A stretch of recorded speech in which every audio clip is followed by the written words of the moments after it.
Hello everybody, so we meet again for our tutorial 5, and this is the last tutorial.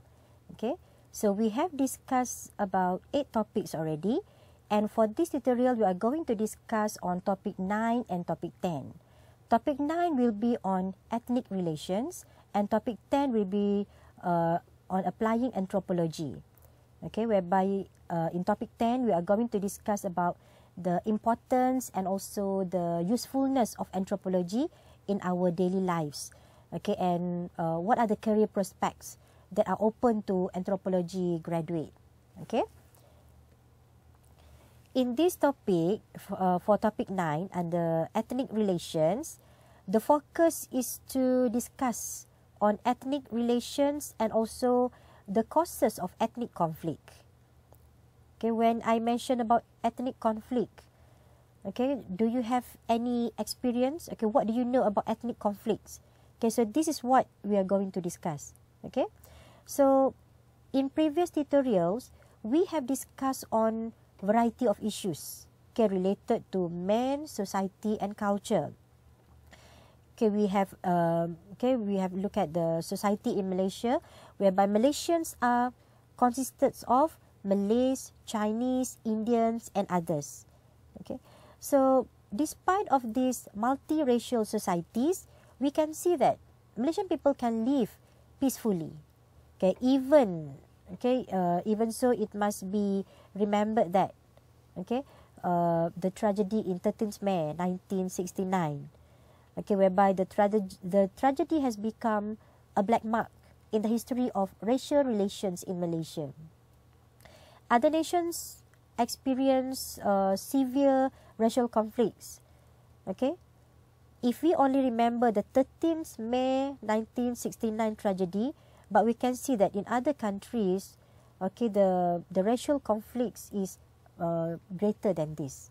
Okay, for example, okay, in Ireland, okay, whereby there are the ethnic conflicts between the Protestant and the Catholics.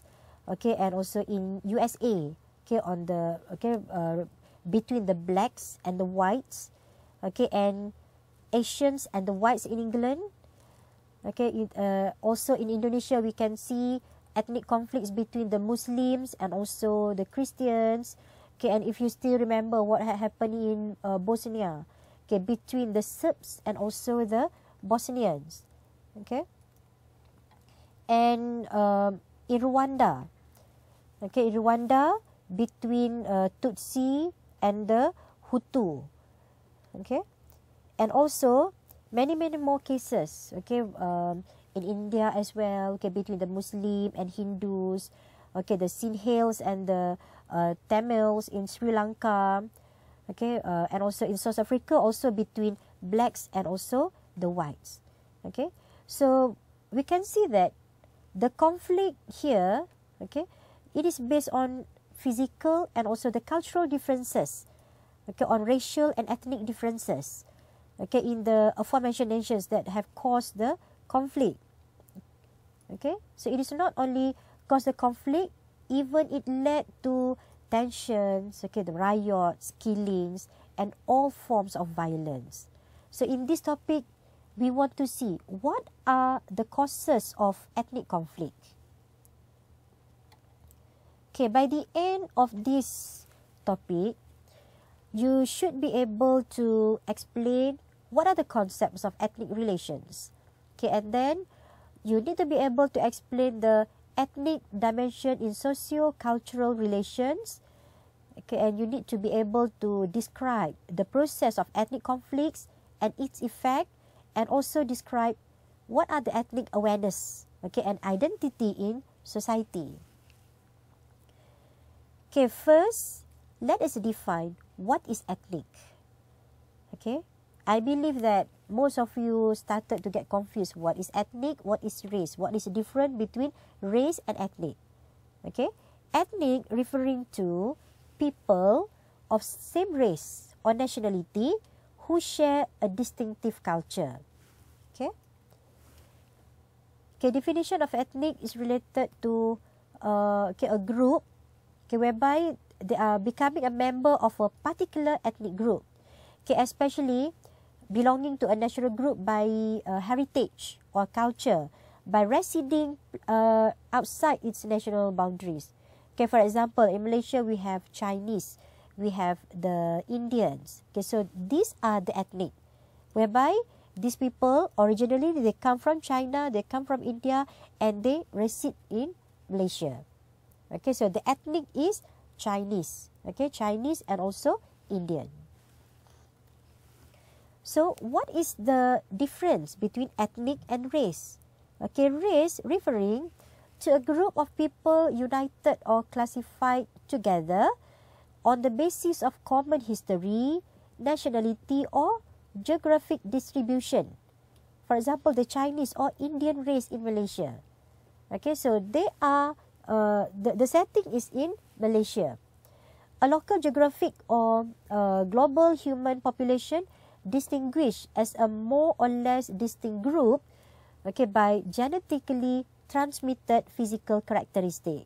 So this is referring to race. So I hope that you can see what is the difference between ethnic and race.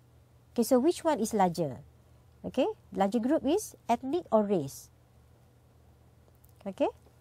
So I hope you understand that the larger group is ethnic, not the race. Now let us understand about ethnic relation.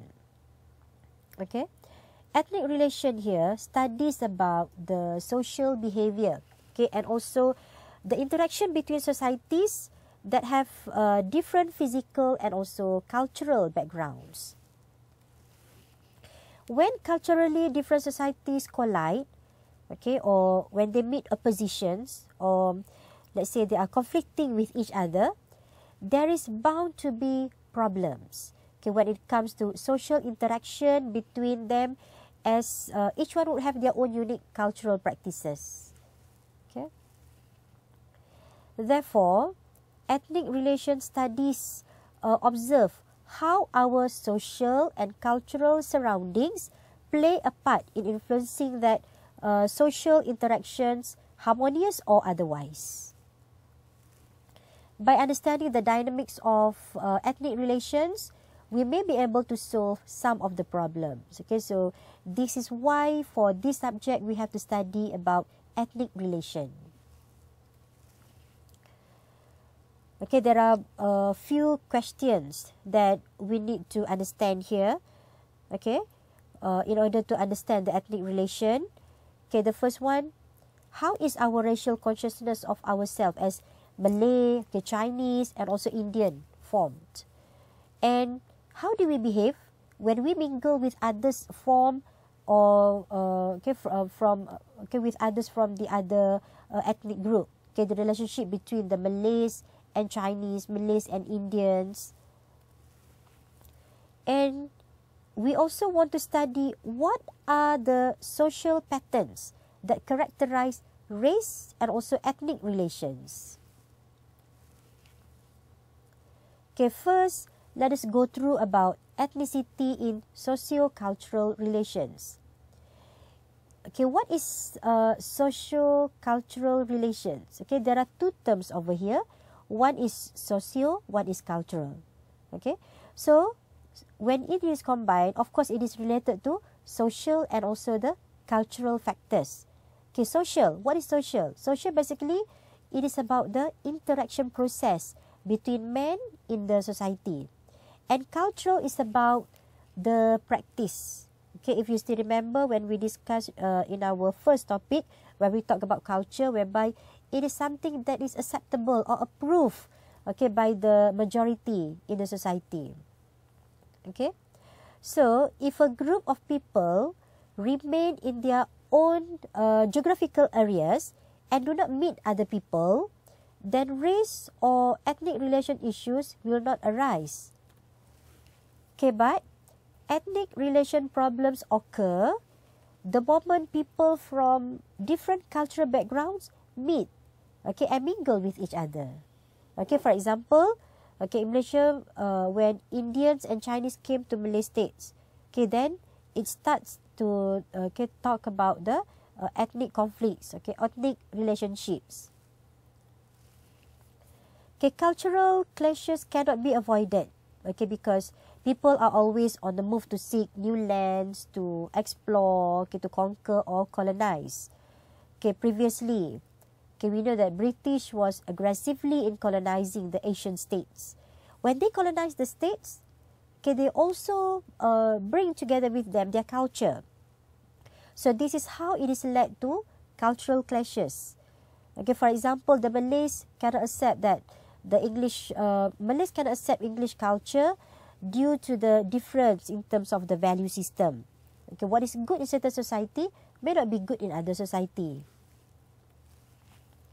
Okay, so some of these cultural encounters have resulted in wars and also conquests.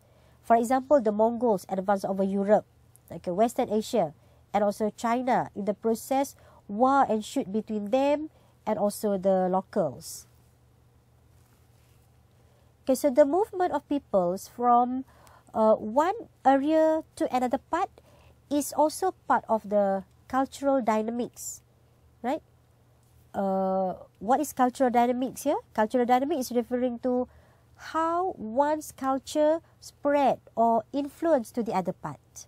Okay, so in this modern age, the movement of peoples from one nation to another is very much influenced by economic factors. Okay, that is to secure a better living in a new place. And there are also political cases, okay, involving war fugitives, okay, and those who seek for political asylum. Okay, political asylum is refuge given by one country to a citizen of another country in order to protect that person from being arrested or persecution. Okay, so these factors also may cause cultural clashes, okay, to ensue due to the cultural differences. Okay, so the forms of race and also ethnic relations may be categorized as follows. Okay, the first one, it can be categorized through cooperation. Second, through the competitions. And the third one, sometimes it is through conflict. Okay, how it can be categorized through the cooperation. Okay, so basically, this is motivated by the collective interests. Okay, between the one society to another society, they have their own interests. Cooperation may happen between individuals. Okay, for example, let's say between the neighbors. Okay, or between groups, for example, between the political parties. Cooperation is the most important thing. Okay, the bedrock of creating unity between different ethnic groups. The second one, in terms of competition, this process, okay, it is like process of beating someone. Okay, beating someone else in order to gain access to limited resources. Okay, such as work, rank, education, okay, housing, land, and so on. So people are competing each other. Okay, and the third one, which is based on conflict.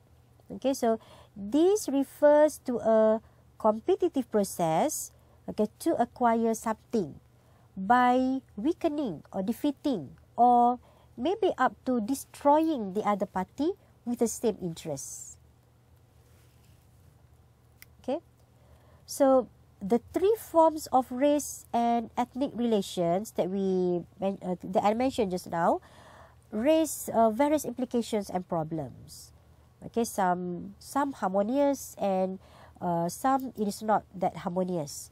Okay, so the question here, okay, how can different ethnic and racial groups coexist?